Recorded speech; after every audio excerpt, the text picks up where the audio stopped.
Imaginez un manga qui combinerait des aspects de Gunm, Akira et Blame. Eh bien c'est le sentiment que j'ai eu à la lecture du très sombre et intrigant Les Enfants de l'Araignée.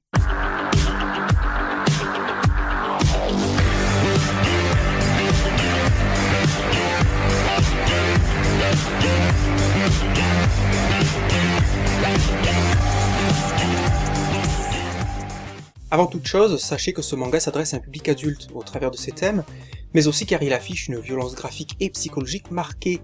Il n'est donc pas à mettre entre toutes les mains. Les Enfants de l'Araignée est un manga en un tome unique écrit par Mario Tamura d'environ 400 pages et proposé en France par les éditions Casterman. L'univers proposé est un futur post-apocalyptique dans ce qui était autrefois le Japon, mais qui est maintenant un endroit a priori coupé du reste du monde. L'action se situe principalement dans une ville appelée Gothic Town, ainsi que dans ses sous-sols, où la population, principalement jeune, est constamment observée et contrôlée par une organisation militaire sans pitié. Par exemple, un simple retard à l'école aura pour conséquence d'être battu.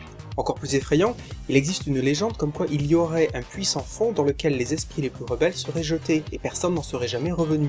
Dans ce contexte, on se focalisera sur 3 adolescents qui, grâce à l'un d'eux, un génie en informatique, vont commencer à être persuadés que le gouvernement cache un terrible secret. S'évadant du centre de détention où ils étaient emprisonnés, ils vont découvrir un monde souterrain où se côtoient d'anciens rebelles, toujours opposés au gouvernement, et où la prostitution et les crimes en tout genre sont rois.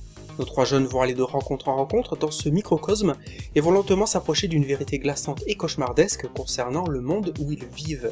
Cette œuvre fait partie de celles qui sont susceptibles de laisser une forte impression au lecteur. Grâce à ces 400 pages, l'auteur a le temps de développer ses personnages principaux et il est alors facile de s'attacher à certains d'entre eux et de redouter un sort funeste qui pourrait facilement être le leur au vu du contexte.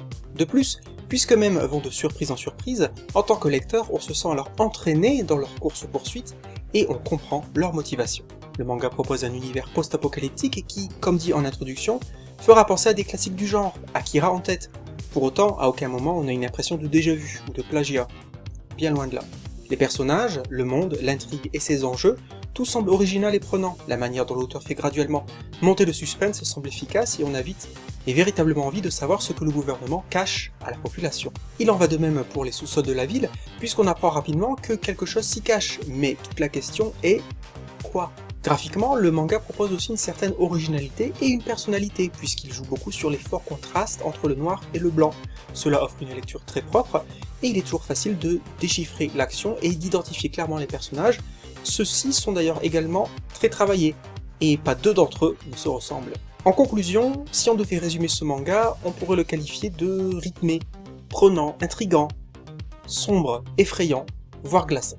Une lecture adulte et marquante qui devrait ravir tous les amateurs du genre post-apocalyptique, de science-fiction et pourquoi pas de cyberpunk.